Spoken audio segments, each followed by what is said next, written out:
This is so much better than the movie.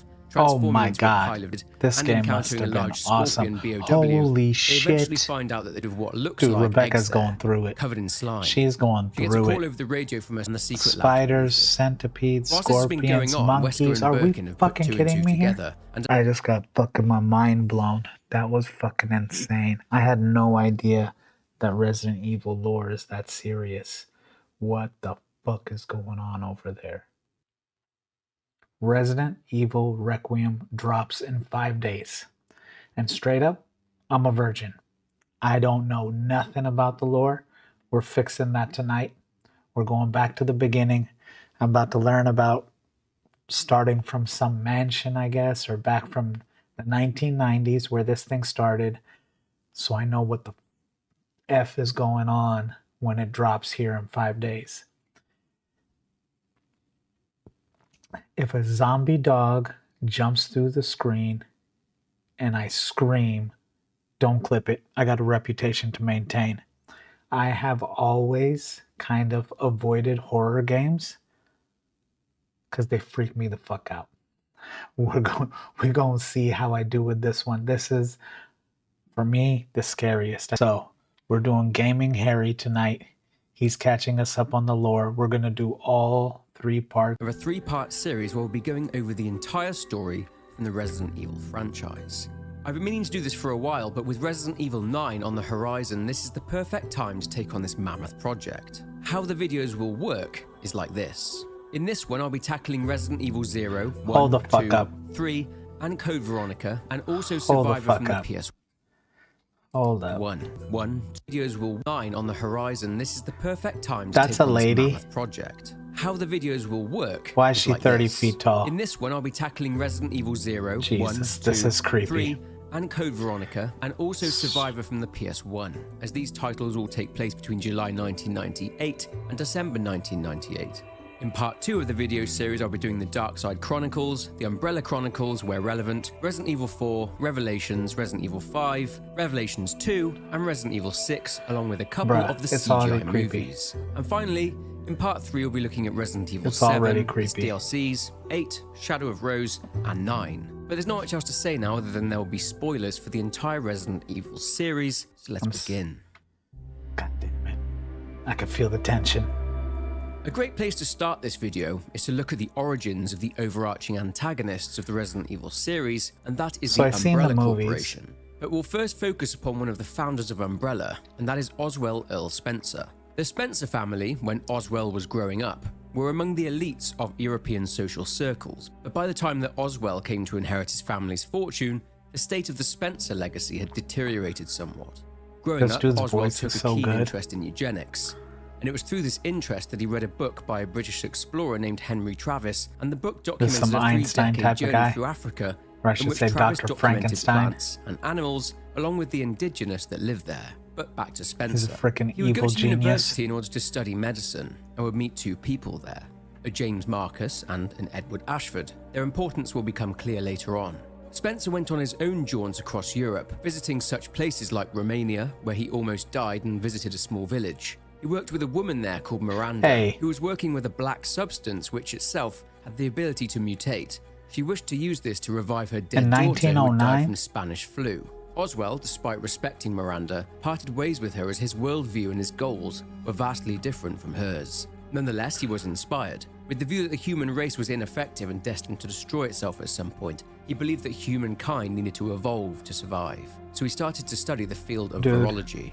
Oswell then formed whenever you run into these people inviting James who think Marcus the world and needs to Edward be Ashford. some way, 2 others would join too, but they and aren't they know really how it should important be. to the wider story.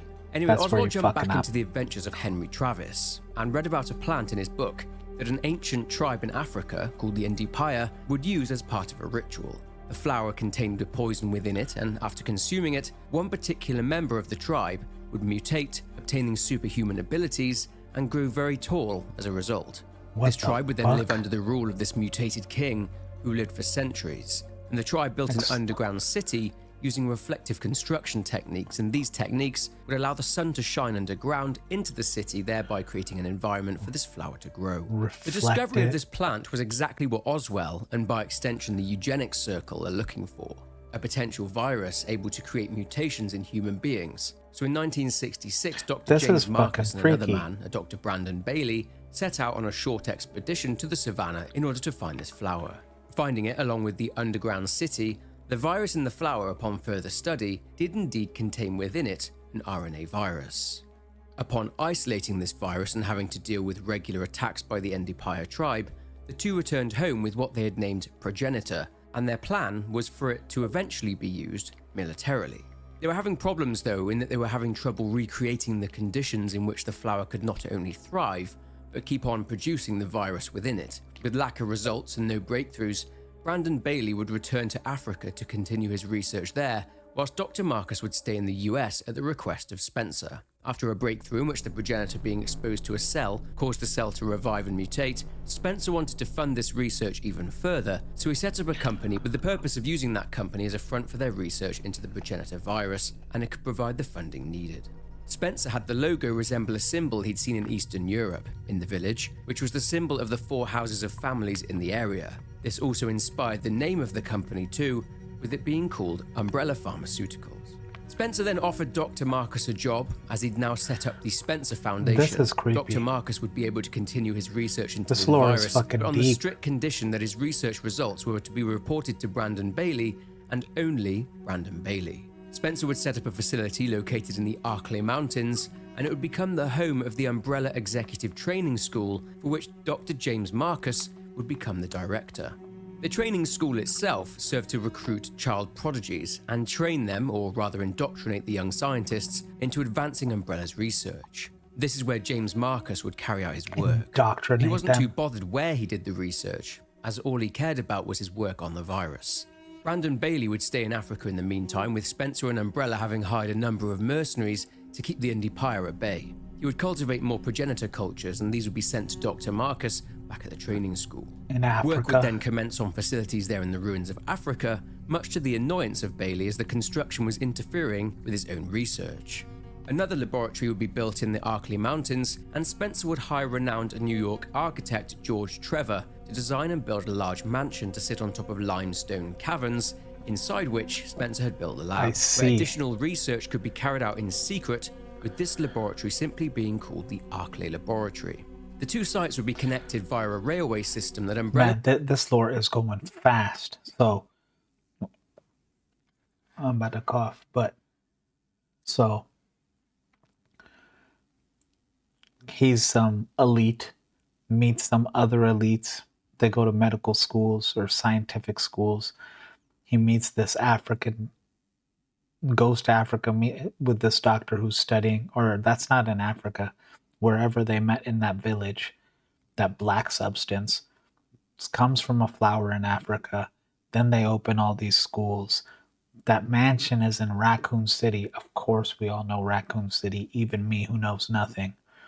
But the mansion sits on top of tunnels in limestone where they're doing the research. This thing is fast, and he's got fucking 7 hours of lore. would use in order to transport staff and researchers to and from the facilities, this train being called the Ecliptic Express. The mansion itself was designed to be very similar to Spencer's mansion in Europe, and was to have a number of Everything's so iconic. So the train, okay. secret rooms and traps.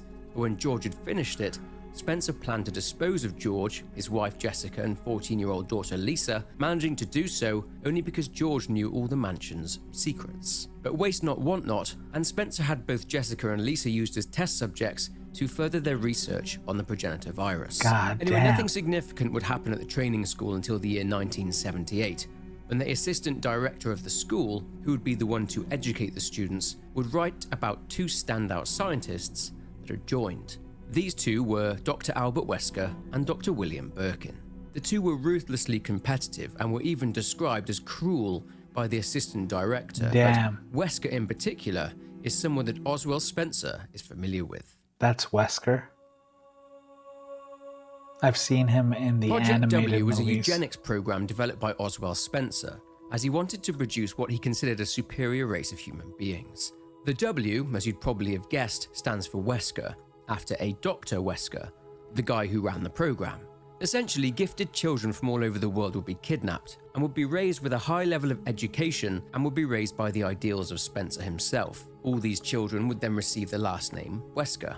There are at least 13 of sounds these like the Weskers goddamn as Epstein detailed on a files. computer entry in Spencer's mansion over in Europe. Albert was one of these gifted children, as was another, a woman who'd received the name Alex Wesker. Difference between the two, though, is that Alex was told about this program, as opposed to Albert, who was not. Like most other Project W subjects, Albert had gone out into the world and ended up working for Umbrella through the training school. All the Wesker children were given an experimental virus, and this was phase 2 of the plan. It was designed to set apart the ones who were exceptionally gifted from those who were not. There's more to this, but we aren't quite there yet in the timeline. They and we'll gave cover Project them W a bit more in part juice. 2 of this video series. Dude. So when it came to research on the progenitor virus, there were actually 3 different areas of research. They wanted to be able to produce bioweapons that would rule out any need for a large conventional army, something that the US military could use. Work began on trying to produce the T-virus, or the Tyrant virus. The Tyrant project was essentially, and initially at least, a super soldier program. 3 different strains came out of this. Spencer's project developed the type A and B strains of progenitor, but these weren't very good. Remember I mentioned Edward Ashford? Well, he worked on his own strain in Europe alongside his son Alexander. But that didn't really end up going too well for the Ashfords, as in 1968, This is the engrossing. conniving I'm Oswell would arrange for an completely outbreak immersed. at the lab in which Edward Ashford was killed. Finally, it was Dr. James Marcus that managed to produce a usable T-virus strain, reporting his success back to Brandon Bailey over in Africa. He didn't like any of the students working with him on the T-virus research, although his exception to this rule were both Albert Wesker and William Birkin, and such was Dr. Marcus's admiration for them that he encouraged the assistant director of the training school to encourage a bit of competition between the two. Then the breakthrough came after he had introduced the DNA of leeches into the progenitor virus. With this strain now suitable for further research, weapons research to be specific, he would start testing on animals. The animals exhibited increased growth and aggression. He wished, however, to further research onto human test subjects, and he would do this by luring the students of the training school into his lab, and he'd tell them to touch the leeches. Oh my He would God. commit terrible acts, and would even subject staff members and students to torture methods such as gas torture. He would keep some of them for future study. Some of them were Holy experimented on and shit. sent to other Umbrella labs for further research to be carried out on them. But just as Spencer had done with Edward Ashford, he now wanted Dr. Marcus out of the way. In the same Evil year that Wesker and scientist to Birkin the had joined the max. school in 1978, thanks in large part to a slew of scandals regarding experimentation, Umbrella had ordered the school to be closed, the lab shut down, and research personnel were to be relocated to different Umbrella facilities. But Both they Wesker and wanted Birkin him were to sent do to the this. Arkley laboratory, which was nearby, and they were able to steal a sample of Dr. Marcus's completed T-virus strain, which elevated them both to the level of senior researchers at the Arkley lab. Wesker, along with Birkin, then managed to create a new strain derived from Ebola virus, which Wesker's allowed not this new aging. strain to get past the immune system more efficiently. This meant that not only would the subjects not die, as was expected, but they would reanimate. But back to Dr. Marcus. Dr. Marcus was paranoid that Spencer was attempting to steal his data, but Marcus had become quite fond of his leeches. After choosing to stay there at the now Excuse closed me? laboratory and carrying on his research, on January 13th, Marcus would write about his plan to seize control of Umbrella by presenting his research to them. But Spencer knew what Dr. Marcus's intentions were and decided to strike first. And then in 1988, Umbrella security services made their way into the lab along with Wesker and Birkin, killing Dr. Marcus. Wesker and Birkin took his T-virus research sample with them to the Arkley lab, and Dr. Marcus, as well as his leeches, including the Queen, were disposed of, albeit rather shoddily. The The Queen. negligence of the disposal would set off a chain of events that would change the world. But before we look at what that entails, Oh my let's look a God, bit into that's what what Wesker started and Birkin this? would work on. Through Dude. further experimentation with using the T-virus on animals, Birkin birthed the Cerberus project, which produced attack dogs, basically. However, like most other animal-type BOWs, these didn't have much sense and were of low intelligence. Other BOWs created were the Oh my insect-based God. chimeras and the reptile-based hunters.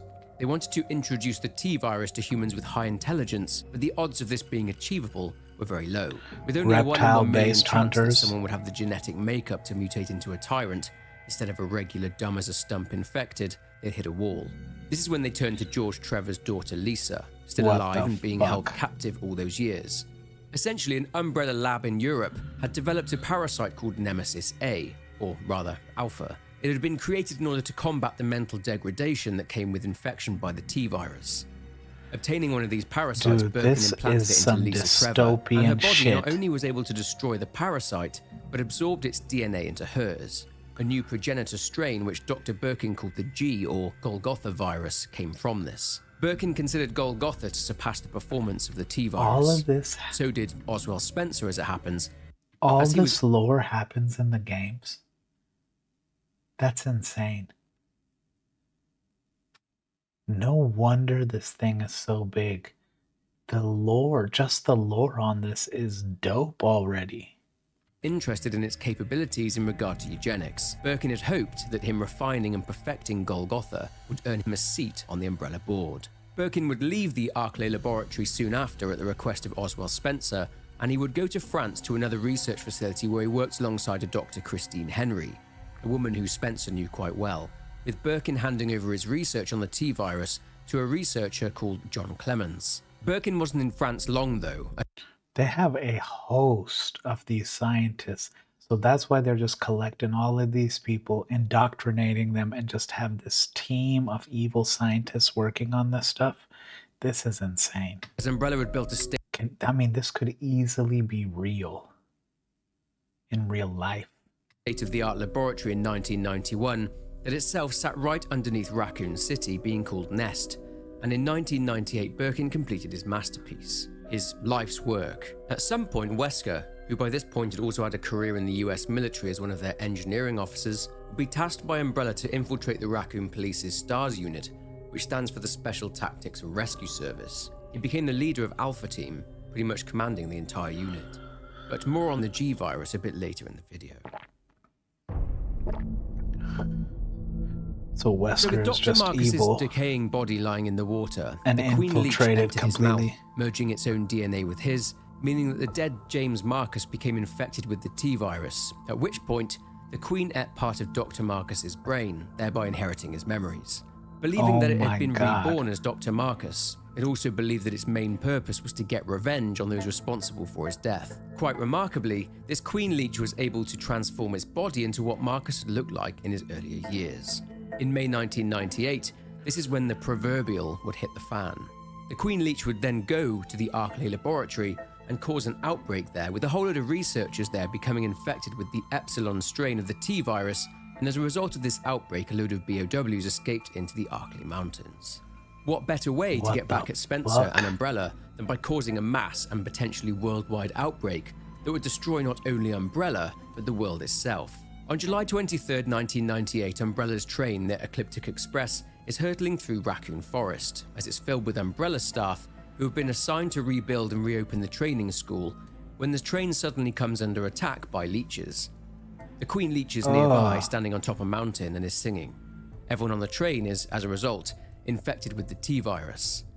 2 hours later, the Raccoon Police Department's Special Tactics and Rescue Service are flying over the mountains by This is chopper. the basis team, who of make up that the Bravo movie. team, are actually there to investigate This grisly is so murders much in the Arclay better than the Mountains, movie. as the murders have an element of cannibalism to them. Stars have been sent because Umbrella and the Raccoon Police Department itself tried and failed to explain the murders, resulting in the case being taken over by Stars and the Arclay Mountains being closed off to tourists. The Bravo team's chopper is downed, and on the ground, the team search But the for immediate how? area only to find a crashed vehicle which belongs to the military police.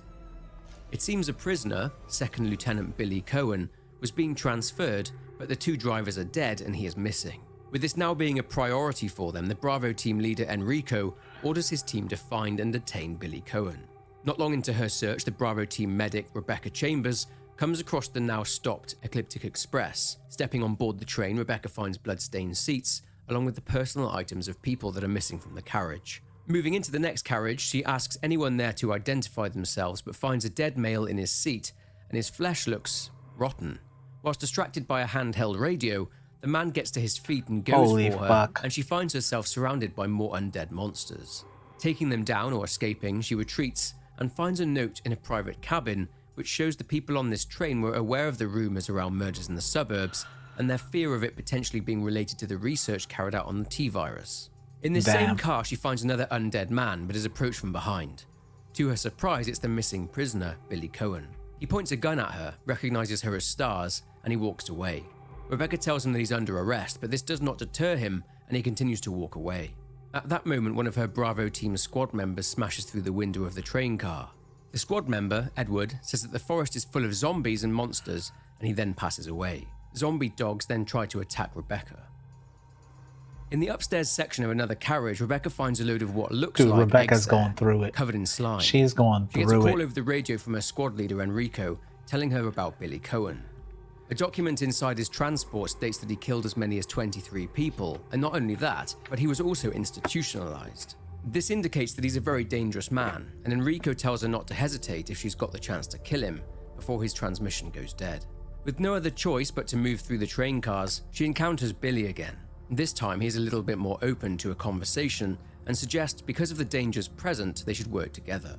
Rebecca is hesitant and refuses, telling Billy that she can handle herself. Moving up to the restaurant car, she finds an elderly man sat at the table. She tries to rouse him, but his head falls off, transforming into a pile of leeches, which themselves form a human shape. Taking the creature down, the leeches go for her, but she is saved by Billy. They both hear the sound of the Queen Leech stood atop a mountain, singing. Of course, they have no idea who this is, but Rebecca does now realize that she is in way over her head, and her best chance of survival is to team up with Billy. Dude. The train starts up again and is moving along the tracks, but who is controlling it? Making their way across the top of the train cars, getting separated, This and game encountering a must have large been awesome. Scorpion BOW, Holy they shit. eventually find out that the train has moved as a result of the Umbrella Security Service's Delta Squad, who have been ordered to get it moving by Dr. Wesker and Dr. Birkin, so that knowledge of this does not get out. This is also so they, Umbrella, can investigate what happened on the train and destroy the train afterwards. With Delta Squad having That's right, because this dude basically sabotaged Umbrella. So that's how all of this really started. It's this little civil war inside of Umbrella as they killed that doctor. And then he's reborn and the queen is mad. This shit is fucking nutty. Taken out by the leeches, Billy and Rebecca realize that this train is picking up speed and is in danger of derailing. The leeches have also started to hatch from their eggs and will attack Rebecca and Billy. With only a few minutes to slow the train down or to stop it, they manage to slow it, but this still results in a crash, and the train comes to a rather violent stop in what appears to be some sort of underground station. Leaving the now wrecked train, Billy and Rebecca move inside of a building, which is the training school.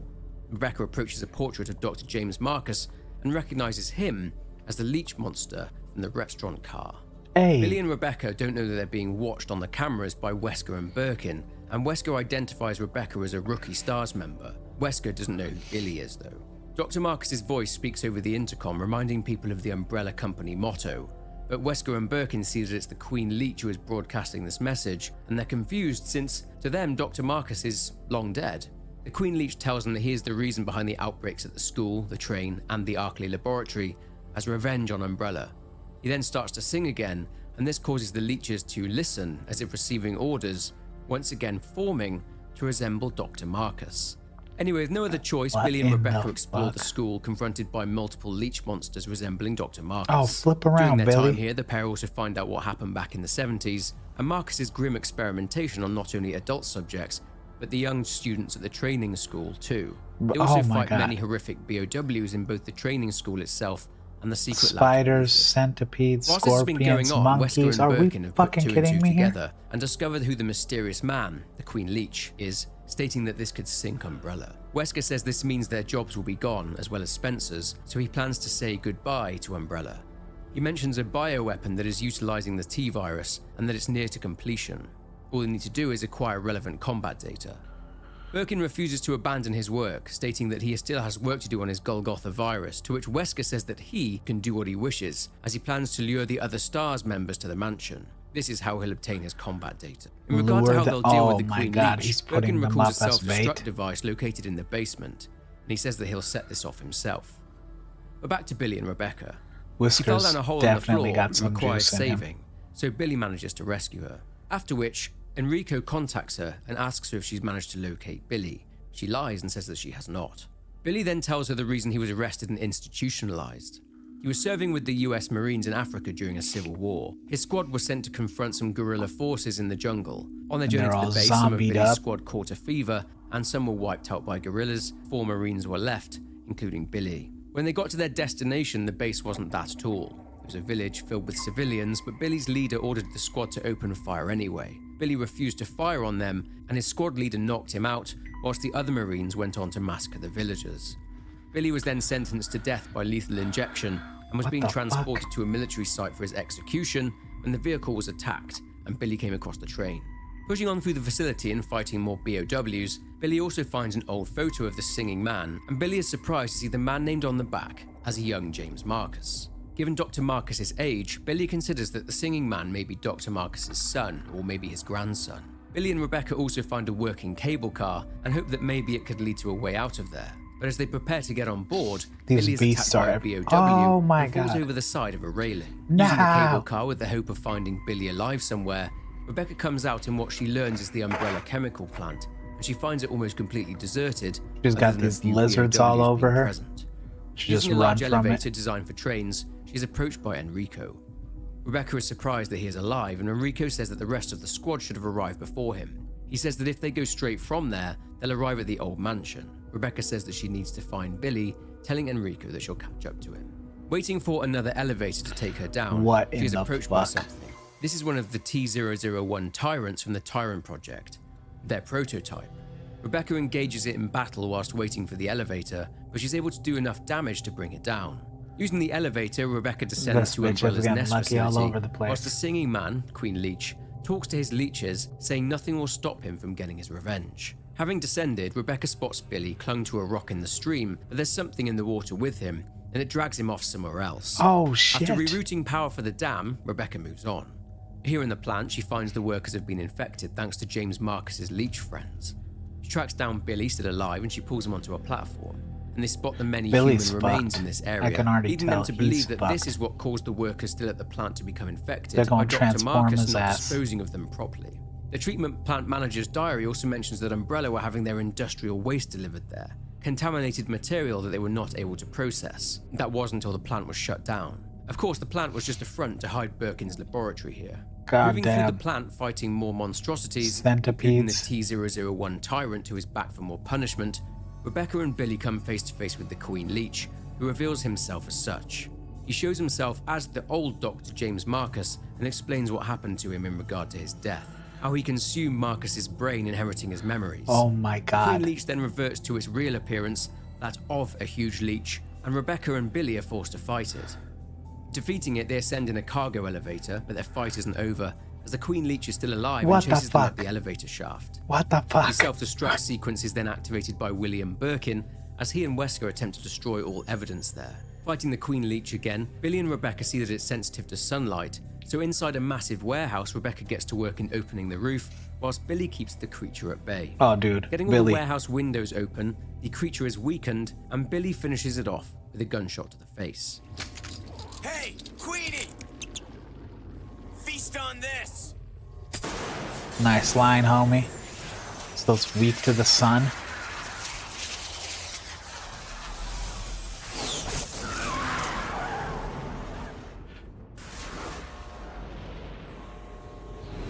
Fucking finally.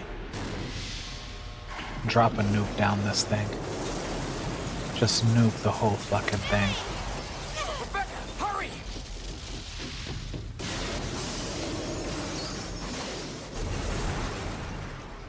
They escape the warehouse as it self-destructs, along with the training academy. Afterwards, the pair stand atop a hill and spot the mansion. Since Enrico mentioned it to her, Rebecca tells Billy that's where she needs to go next. When it comes to Billy, Rebecca tells him that as far as she's concerned, he is dead, and that is what she'll report, taking his dog tags as proof. Bruh. A few hours later, STAR's Alpha team is headed to the insane. mansion. Unbeknownst to them, this is all a ploy by Alpha Squad leader Albert Wesker to obtain combat data. I think they are there to investigate the murders in the Arklay Mountains and to search for the now missing Bravo team. On board the chopper are Alpha members Chris Redfield, who is also Alpha's point man, Jill Valentine, Barry Burton, Joseph Frost and Albert Wesker, along with pilot Brad Vickers. Touching down after spotting Bravo team's crash and destroyed helicopter, which contains the body of Kevin Dooley, Joseph Frost is attacked by Cerberus. Taking one of them out, Chris, Jill and Wesker have to retreat to the mansion, and on the way they spot Brad flying off in the chopper.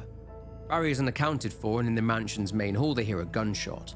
Either Chris or Jill say they will go and check it out, Now, for the sake of story, here I chose Chris, and we'll be following Chris's path through the game, although both paths are pretty much identical.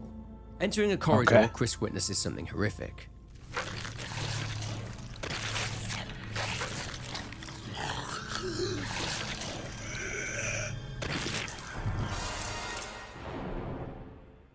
You know how fucking freaked out I would be playing this game? Retreating, No Chris wonder I returns to didn't the play main these hall as a and kid. finds I Jill would and be Wesker gone. terrified. He wonders where they I'm went, gonna but be spots Jill's terrified by the handgun new on the one. ground. Goddamn. Chris encounters more undead wandering around the mansion, but manages to evade them. Returning to the body the zombie was feasting on, it stars Bravo team member Kenneth, and he's holding a VHS tape. Needing to find out what happened to Jill and Wesker, Chris explores the mansion. Well, Fighting and Wesker's a putting down a fucking load piece more of shit. zombies, Chris has to solve many puzzles because, as I mentioned earlier, Oswald Spencer requested these puzzles when the mansion was being designed by George Trevor. Chris The also found a traps and note stating puzzles. that he should burn the undead after they've been killed. This is important because after a time, they'll transform into a new mutation called Crimson Heads, which What are the extremely fuck? aggressive. Chris finds a diary from an Umbrella researcher which details experiments that had been carried out here at the labs linked to the mansion, and it mentions there'd been an accident in the lab and this is why the place is overrun. As you'll remember, that accident or leak was caused by the Queen Leech. Yeah. Anyway, Chris finds another of the Bravo team members. Unfortunately, he is deceased as well, but Chris does come across a still alive Rebecca Chambers, who is tending to one of the other Bravo team members, Richard, who seemingly got bitten by a snake. But Rebecca says the bite mark is huge. Rebecca says that Richard needs serum, but the problem is that it's in another room. Chris can choose to go and get the serum. If he's unable to get it in time, Richard will die, but on retrieving Rebecca. it, Rebecca administers it to him. He passes out and Rebecca and Chris move him to a safer room where he can recover. She says that as soon as Richard gets better, they'll both catch up to Chris. Chris comes face to face with the snake that attacked Richard. What the Just as Rebecca fuck? said, Are we this an is a huge anaconda? serpent, and Chris is forced to either fight it or avoid it. He is eventually able to make it to the outer grounds of the mansion where he hears Wesker trying to contact him over the radio, but he is unable to clearly make out what he's saying. Still unsure about what's going on, Chris moves on and finds a small shack, inside of which he finds a diary, but the writing inside is barely legible. It's the diary of Lisa Trevor, who wrote about her parents. Also inside this shack, he encounters what remains of Lisa Trevor, grotesquely disfigured from the experiments Umbrella had put her through, and she knocks him down. He's able to get out of there and further down a path, receives a radio call from Brad Vickers. Chris tries to respond, but Brad is unable to hear him as Chris's radio is broken. Draining a large pool of water, he finds that there's a path beneath it leading to an area with a small waterfall. Finding a residence Oh building my there, God, Chris damn has a it. look around the place, and this place has its fair share of creepy. Zombies, Moving a fucking bookcase, Chris finds spiders, a ladder which leads to an giant underground ones. area. Now, if Richard had been saved earlier on, Chris finds him down here terrified as he's being stalked by a shark BOW. Richard then tries to warn Chris about the shark's presence and ends up getting eaten and killed by the shark himself. Oh shit! Turns out there are multiple sharks here in the aqua ring. Bro, but after there's Chris is able all to of drain these the place, animals, he I finishes had the no dying idea. sharks off by electrocuting them. With them out of the way, Chris finds a key and explores the rest of the residence. Reaching one that. area of the residence, Chris has to deal with a massive plant. The plant is the result of an Umbrella researcher called Henry and his scientific curiosity, in which he injected the living plant Oh my god, with the this T-virus. is fucking This is what twisted. produced what Umbrella called Plant 42. It had been using the water from the aqua ring below the residence to keep itself alive, and it fed on the workers there. The thing is, it's kind of in the way, so having learned about a chemical that renders the entire plant dead within seconds, something called V-Jolt, Chris concocts the formula according to some instructions and administers it, killing Plant 42. Thank This fucking rewards god. Chris with a key from a previously Chris blocked is a fireplace. beast. Outside the room where he had fought the plant, Rebecca is there and Chris shares the news of Richard's death. Rebecca goes to a pharmaceutical room she'd seen, but Chris hears gunshots and discovers Wesker there. He is surprised to see Chris alive, and Chris asks where Jill is, and Wesker says that they got separated. He says there are many more answers as to what's going on in the mansion, so he suggests that Chris heads back there. Wesker then leaves. Leaving the residence, Chris hears from Brad again, who is still frantically trying to contact the Alpha and Bravo teams. Getting back to the mansion, it seems Wow. that hunters have decided to join the party. Using the key gotten from the residence, Chris finds a worrying copy of an email where it mentions something called X-Day, and this was a plan to lure stars to the mansion to Hey. obtain combat data, which So now you fucking see the plant. Bro, if it was me, there ain't no way that I'm going through the rest of this mansion. I've seen enough weird shit. Bruh, the shark is the last straw. That's the last straw. Then there's the fucking plants and lizards and fucking Bro, this thing is out of control. Remember, is the plan that Wesker discussed with Dr. Birkin. It reveals more about Wesker's plans, that he wants to collect 2 embryos of mutated specimens and would dispose of the tyrant. All personnel were to be disposed of, including all test subjects, with the whole thing designed to be reported as an accident. These orders had come straight from Umbrella headquarters, but of course Chris has no idea yet that Wesker is a traitor. That he's Chris later with saves Umbrella. Rebecca from a hunter attack, and he tells her they have to find the others and find a way out of there. Bro, Moving on, she's Chris been had to going deal with a through it. large snake in the mansion's library. This time he is forced to fight it, but he prevails and the snake is dead. It No slams its head fucking against way. the bookcase, revealing The an item that anaconda? Chris can use to solve another one of George Trevor's contraptions.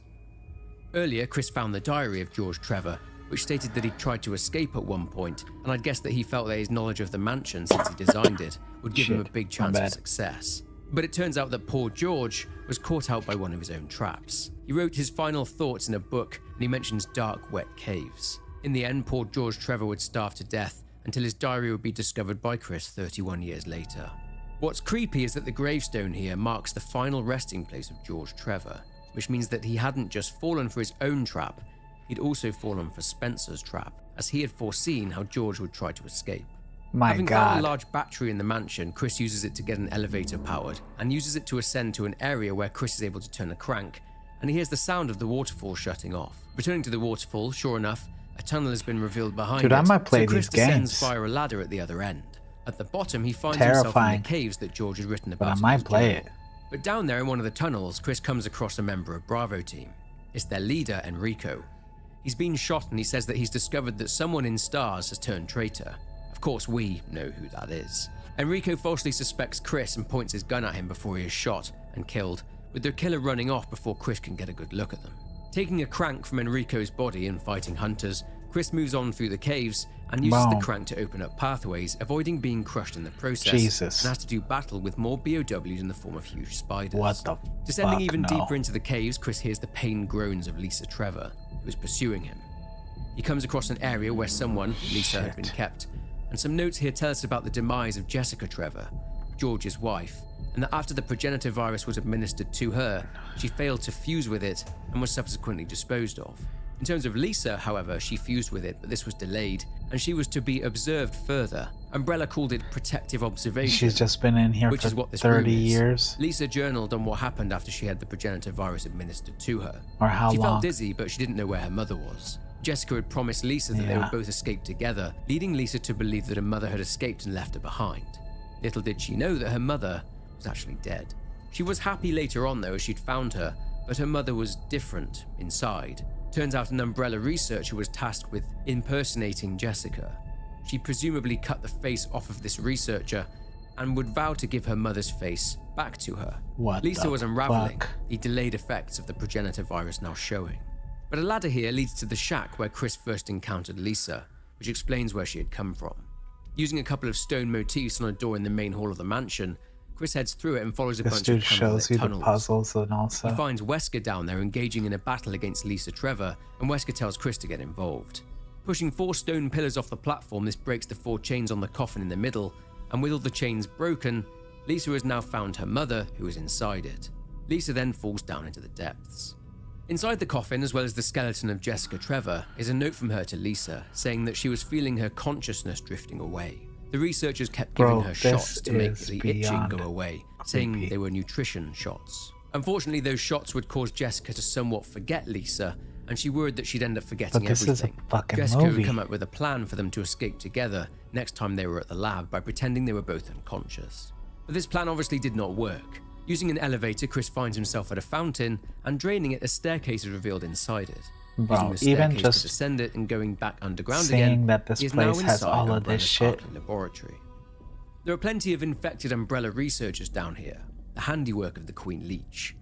Through investigation, Chris discovers that the Epsilon strain of the T-virus had leaked, or rather set loose in the laboratory, and because of the staff becoming infected, the BOWs had escaped into the mansion, the surrounding area, and into the Arkley Mountains, resulting in STAR's Bravo team being sent to investigate the murders. One scientist we've already mentioned, John Clemens, would write to his girlfriend, Ada, telling her that he was changing into something else thanks to the virus, and for her to do everything in her power to make sure the leak there at the Arklay laboratory went public, to not let Umbrella cover it all up. Also here in the Arklay labs, Chris finds a slide reel, and on it is evidence of the BOWs Umbrella has created here. The Cerberus, the Neptune, Sharks, and the Hunters, along with another one that Chris has not encountered. That damn the tyrant. T-002 Tyrant, the perfected version of the proto-tyrant that Rebecca and Billy encountered at the training school. Chris also sees a Perfected slide version. of someone in a lab coat that he recognizes. Wesker. Another list of so-called security protocols also lists Wesker as a consultant researcher for Umbrella. Chris also manages to observe the final moments of Bravo team member Kenneth by viewing the videotape he had obtained from him earlier on. This dude getting terrorized. Get away from me! No! Hey! No!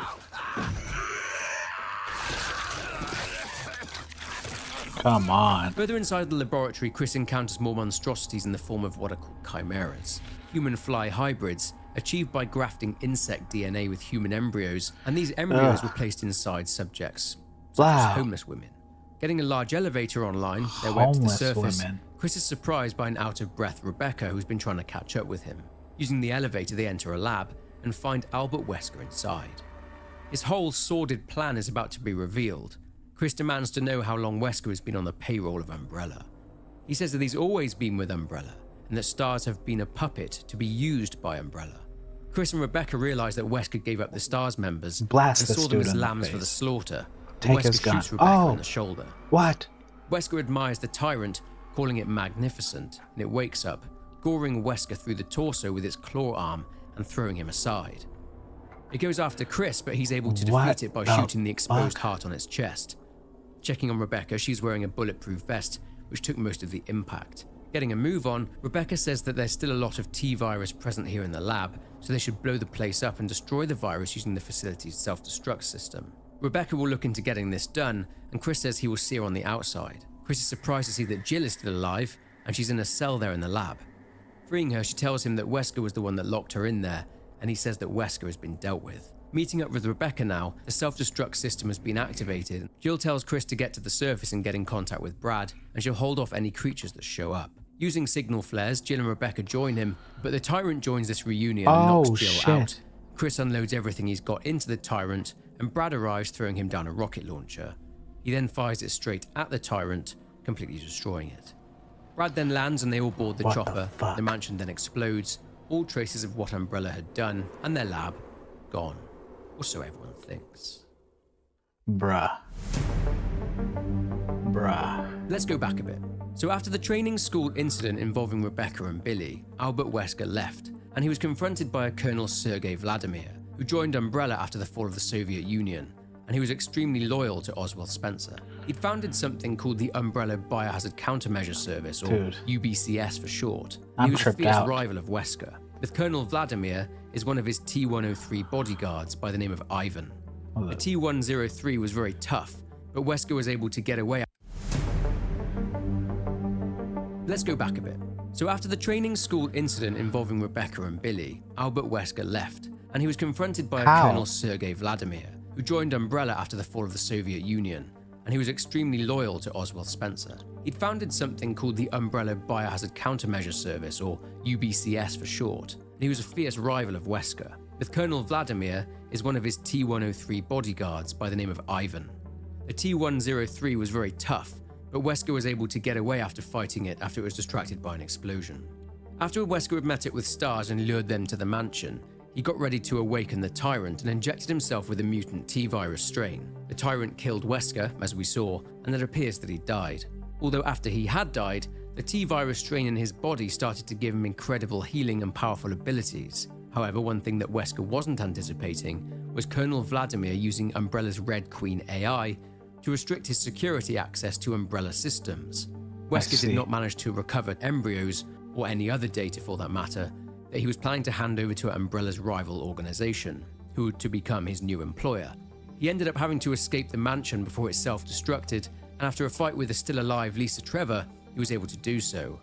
And to everyone else, officially, Albert Wesker was dead. But on to STARS. Upon So returning to there's the Raccoon this City Police rival Department, corp. STARS members consisting of Jill, Brad, Barry, Chris, and Rebecca demanded a full investigation into the activities of Umbrella and also an investigation into the mansion incident. Brian Irons, the Raccoon City Chief of Police, rejected this demand, and this was because Irons Dirty was motherfucker. himself accepting bribes from Umbrella to keep any investigations away from their activities. Outward appearances suggested that Irons portrayed himself as a philanthropist, which would help hide his more nefarious activities. Anyway, he then made the decision to disband the Special Tactics and Rescue Service, ordering the RPD to do their own investigations into Umbrella, knowing that these investigations would not lead anywhere. Quite funny this, as donations from Umbrella to the RPD essentially funded the creation of STARS itself.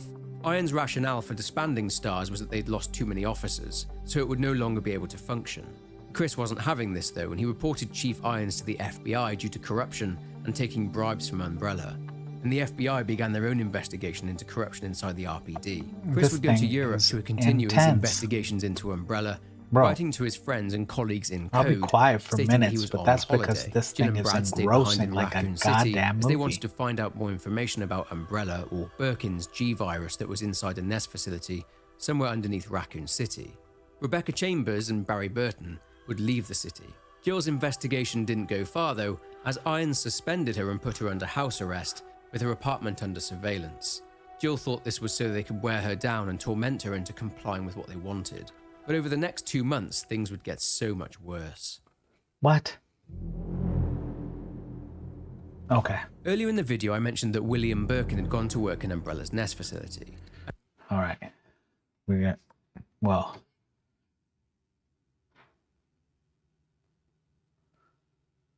I was going to stop at 44, but I'll go to 48. No, we'll do the After Raccoon 7 City years of outbreak. research on Golgotha, he completed it, and he was incredibly proud of his work.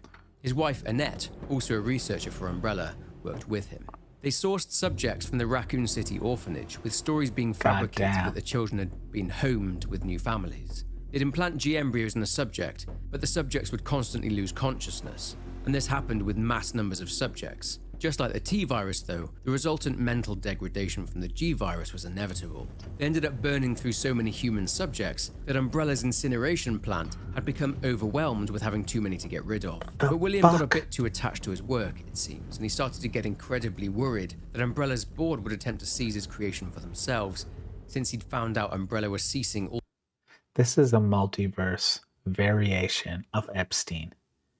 This is freaking me out. I'm going to have fucking nightmares tonight. And I'm a grown-ass man. research on G.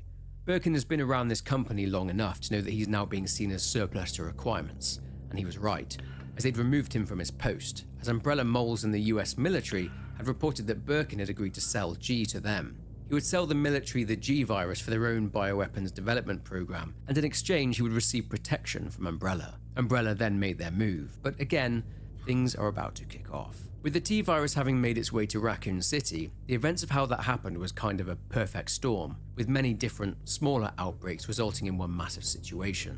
In April 1998, fuck? people had suspected that something was up with the water in the rivers and high levels of toxins had been discovered in the water. These were also in the water system itself. Residents were demanding an investigation into the situation. Bro, This, along with the leak from the I'm Arkley fucking laboratory, creeped out. meant that it was only a matter of time until the T-virus reached a I'm heavily fucking populated creeped out. area, such as Raccoon City.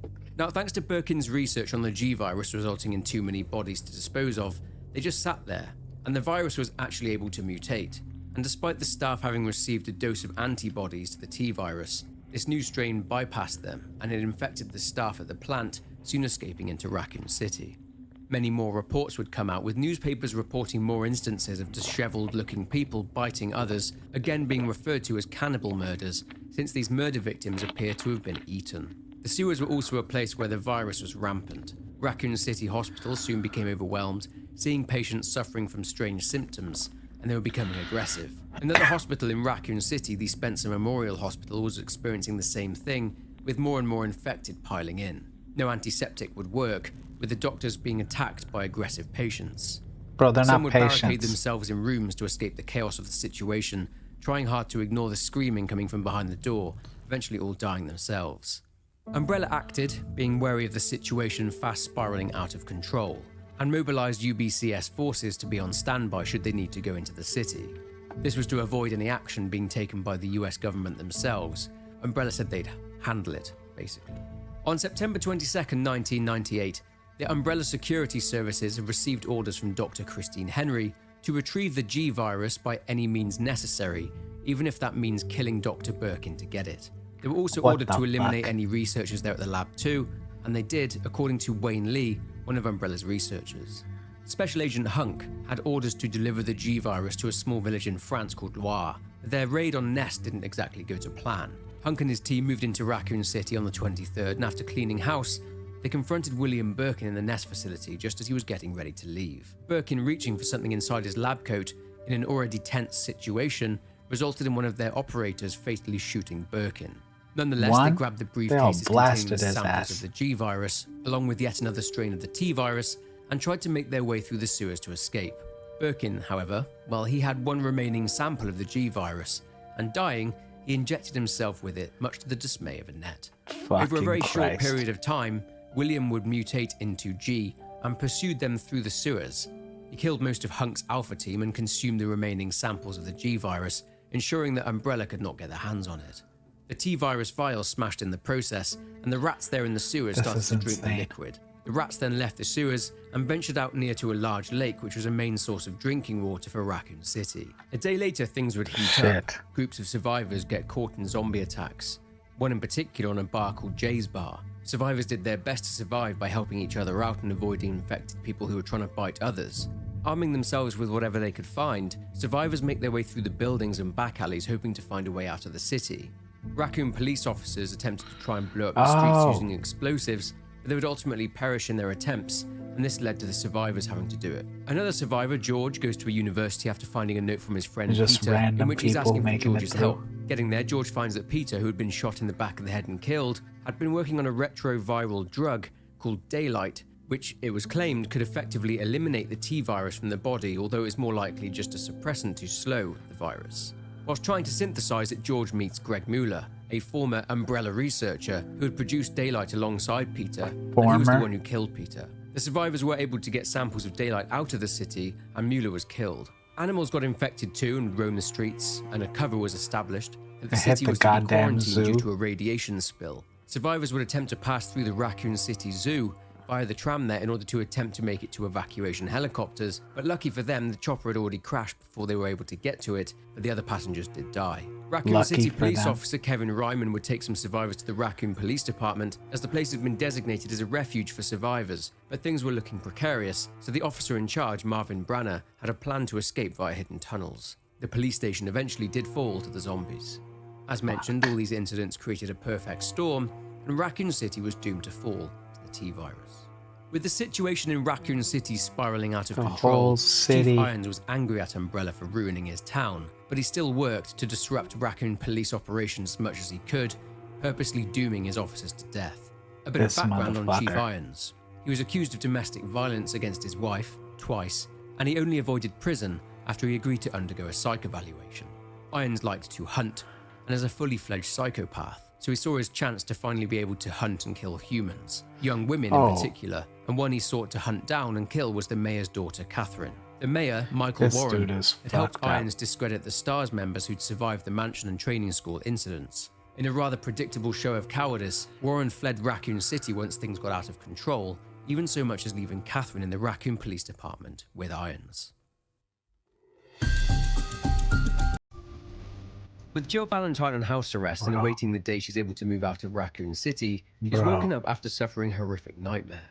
A common occurrence ever since the mansion incident, as she's worried that maybe she's got some delayed symptoms to the T virus. She's been busy whilst on lockdown though, investigating Umbrella and their ties to the RPD, their control of the entire city, along with the corruption of Chief Irons, and her own observations when it came to the T virus.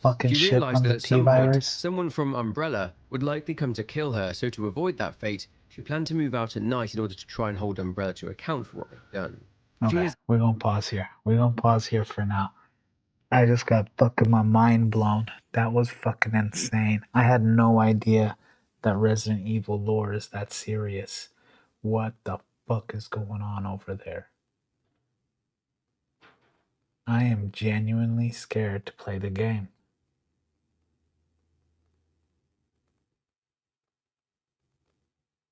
I've competed in jiu-jitsu matches, competed in all sorts of combat sports, fight every day. I am terrified of this game already. What the fuck? We haven't even seen Leon yet. Okay. Okay. Well, all right. We're going to have to play some games to help me get over this freaky ass feeling now. We're going to go finish. Fuck.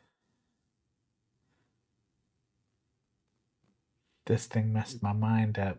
This thing messed my mind up. I'm about to be terrified. All right, let's switch over. Let's play some Cyberpunk. God damn it. God damn it. Let's play some Cyberpunk. Holy shit.